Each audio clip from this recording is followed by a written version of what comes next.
अंधेरे का साया -2। अजय की सांसें तेज चल रही थीं। उसने अभी अभी एक भयानक साया देखा था जो दीवार के पार गायब हो गया था। दिल की धड़कनें इतनी तेज थीं कि उसे लगा जैसे वो बाहर निकल आएंगी। अंधेरे में उसे कुछ भी साफ दिखाई नहीं दे रहा था, सिर्फ अपनी ही परछाई जो कभी छोटी होती कभी बड़ी।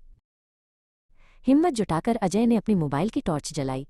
रोशनी की पतली किरण ने कमरे के कोने कोने को रोशन किया।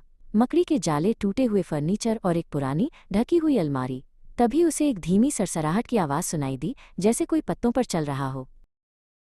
आवाज़ अलमारी के पीछे से आ रही थी।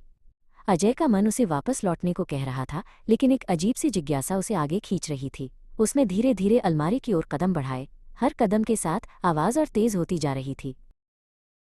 अलमारी के पास पहुंचकर अजय ने डरते डरते उस पर से कपड़ा हटाया।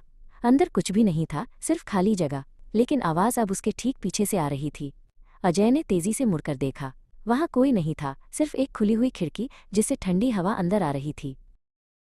खिड़की से बाहर देखा तो अंधेरा और घना हो चुका था। दूर पेड़ों की टहनियां हवा में झूल रही थी, जैसे कोई अदृश्य हाथ उन्हें हिला रहा हो। अजय ने खिड़की बंद करने की कोशिश की, लेकिन वो अटक गई थी। तभी उसे लगा जैसे किसी ने उसका हाथ छुआ हो। अजय ने घबराकर अपना हाथ पीछे खींच लिया।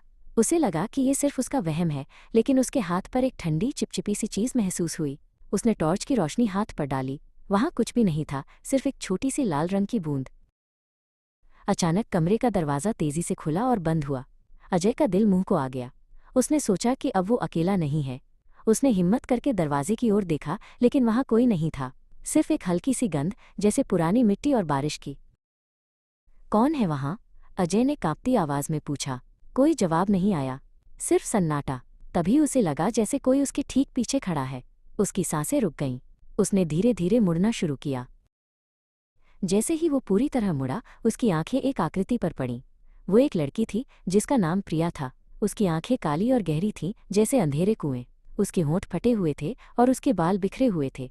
वो अजय को घूर रही थी, उसके चेहरे पर कोई भाव नहीं था।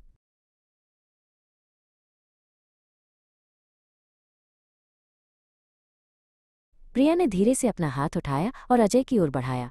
उसकी उंगलियां लंबी और पतली थीं, जैसे सूखी टहनियां। अजय पीछे हटना चाहता था, लेकिन उसके पैर जमीन से चिपक गए थे।